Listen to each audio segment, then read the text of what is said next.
All my life, my mum has spoken endlessly about her love of London. I always thought I would love it too, and absolutely did when I visited as a child. But now, a decade later, my memories of that trip are few. Coming back with my mum and my brother on our way to Copenhagen, it gave me the chance to realize my love again. So when Jessie asked if anyone wanted to come with her for the weekend, I jumped at the chance. I had the best time just wandering and exploring, discovering the city and fueling my desire to one day live here myself. Landing in London, I immediately felt like I could exhale. I absolutely do not proclaim to be an expert on the city, but it was very comforting touching down somewhere that I was vaguely familiar with. We headed to breakfast before going to our hostel. I channeled my inner wellness girly and got avo toast on charcoal sourdough and a green juice. After an early travel morning, this meal was exactly what I was craving and set me up perfectly for our busy weekend.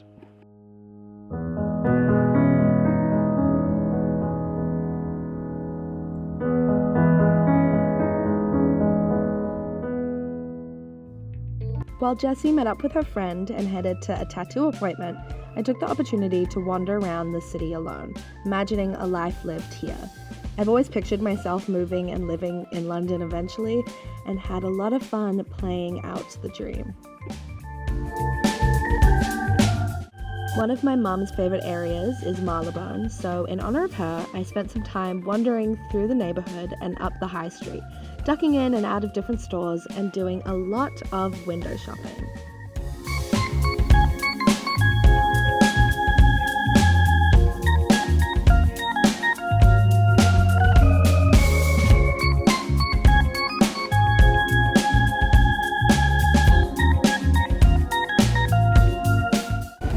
The problem with the wind, but also wearing a scarf, is that my hair never looks good.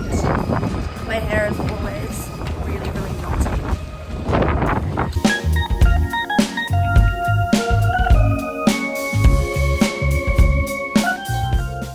I hopped on the train and headed to the East End to meet up with my cousin, who's living here at the moment. This is a part of London I haven't really explored before, or at least have no memory of doing so. So it was nice to get the chance to discover it a bit and be shown around to some of my cousin's favourite spots. Especially with the sun shining, we got so lucky with the weather while we were there. Compared to Copenhagen, London felt kind of really warm.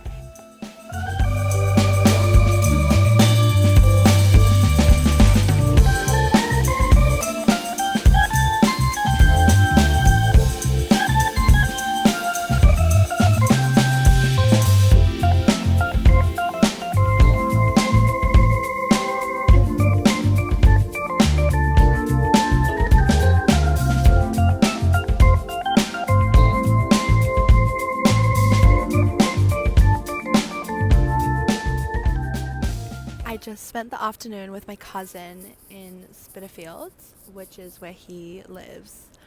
And it was really fun. He showed me around some stores and stuff. And yeah, now I'm just sitting and waiting. I'm just gonna tube home and meet my friend at our hostel. But she won't be done with her tattoo for a while, so I kind of just enjoying sitting and people watching outside, honestly. I have my whole life really romanticized London. As a child, I came here and I just absolutely fell in love with it. I cried leaving. I was obsessed.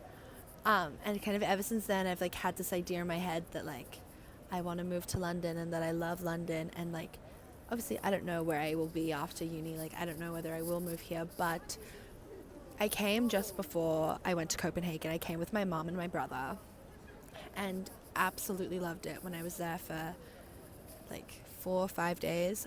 Adored it. So just having today and kind of spending a bit of the day by myself and just wandering around by myself and literally just wandering around different neighborhoods. I am so happy to be here. It's so exciting. And it was so nice to see my cousin. I haven't seen anyone that's remotely family, let alone actually you know what I mean. I haven't seen. It was just nice to see someone and be oh, I can be taken care of a little bit, and yeah, I don't know. So that was really great, and I'm so excited about being here. And I only have one more day, but this was a very good idea to come here. I had some time to kill before I needed to be back at the hostel, so got off the train a couple stops early and wandered back through the park. I adore parks. I could spend all day in them. That's one of my favorite things about being in Europe, is that they know how to do a good park.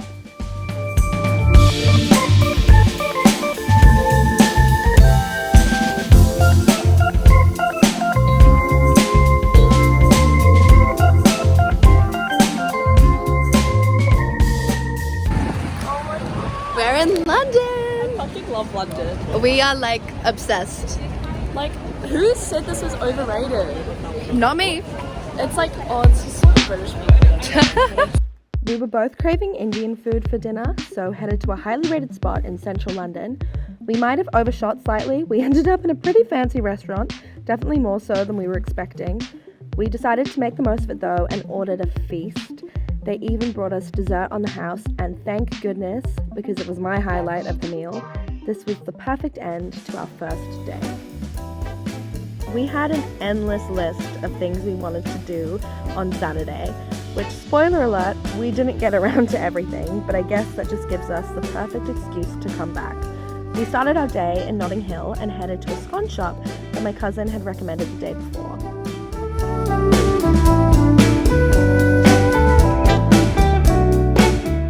Satiated and fueled for our day, we braved the crowds in Portobello markets, marveling at the antiques and clothing. On a Saturday morning, it was an absolute zoo, and neither of us ended up getting anything, but hey, I feel like if you're in London, you've got to do it. We raced into Chinatown to meet my cousin, who very kindly took us out for lunch. And of course, we couldn't leave London without doing some shopping. We spent the afternoon running around Soho and Covent Garden in different vintage stores, boutiques, and shops that we don't have in Copenhagen or back at home.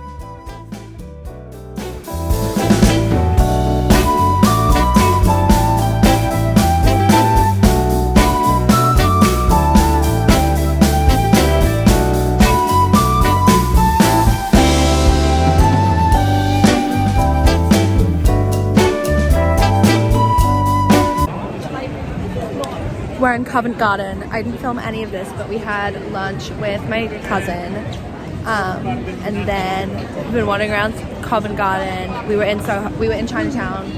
We're going back to Soho. We want to go to Liberty and Selfridges. Then we're gonna run back to the hostel. I'm trying to figure out what my plans are for dinner. I don't know whether I'm going with Jessie and her friend or whether I'm going to see my friend this evening, but we love London. We're having a great day. I don't want to leave.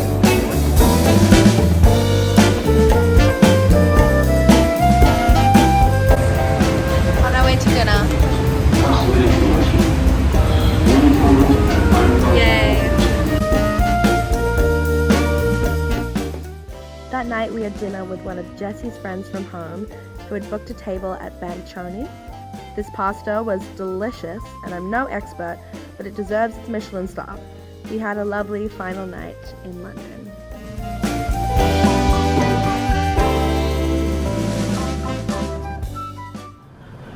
The journey back home was a surprisingly long one, but when we got back to Copenhagen, we joined our other friends for St. Paddy's Day celebrations. This is good. This has been a good turnaround. Hold on, I'll show you the Thanks. Which one? Thank you. I didn't film much of this, but you're getting it anyways. It's a little after dinner mint, if you will. We wanted to take full advantage of the stunning day, so we sat in the park before heading to the parade and the Irish bar. And it's green.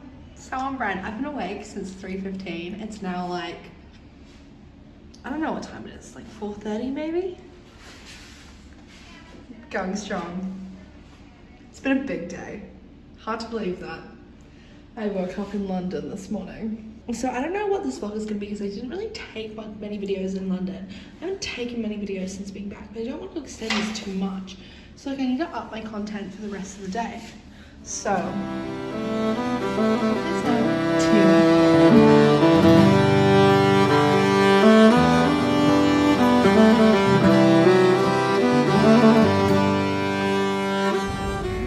We're waiting for the parade. woohoo! A bit cold. It's a bit chilly. I'm glad I got my puffer. I mean, isn't it like 6 degrees?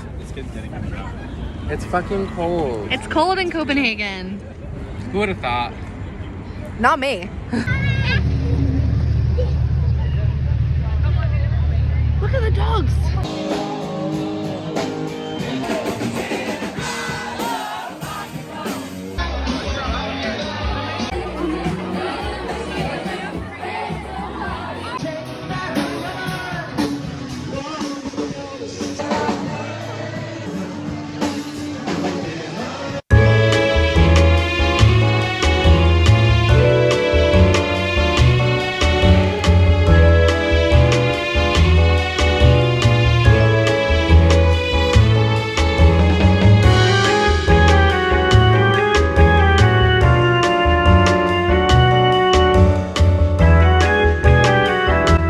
Random one today, but I hope you enjoyed it regardless. Hopefully the next one will have some more structure to it, but it's another trip, so I won't make any promises. I'll see you in Berlin.